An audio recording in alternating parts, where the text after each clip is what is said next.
Hey, licensed therapist here. Today we're going to talk about vicarious trauma. Vicarious trauma is when someone has been traumatized by something that hasn't directly happened to them. Yeah, this is definitely a thing.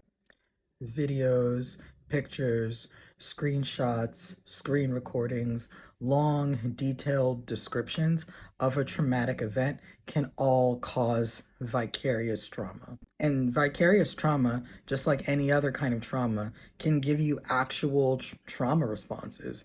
You can have trouble sleeping. You can have trouble eating. You could be in high alert all the time. You could even develop flashbacks about an event that didn't directly happen to you, but you have received so much of the details, either detailed accounts of the event or like videos, etc. So your brain has all the facts and all the visuals, even though you weren't there, and you can be traumatized by that as a result. This is why spreading videos and photos of police violence, mass shootings, the manifestos of the killers is so harmful.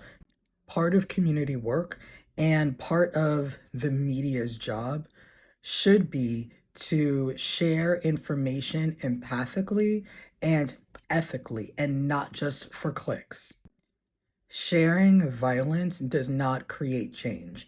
If it was gonna do that, it would have already caused all the change by now. In times like this, we need to be collectively pouring into each other. We are not gonna make it for the long haul if we are collectively burnt out and drained physically, psychologically, emotionally. One small thing that we can do is throw up content warnings so that people can decide for themselves if they want to look at something or read something and prepare themselves however they need to be exposed to whatever that is. Talk about your feelings about the violence and or post the basic bare details without any media or posting any long descriptions off rip. Give people the opportunity to prepare themselves mentally, emotionally, physically for whatever this is, and also give them the ability to decide exactly how much they want to expose themselves.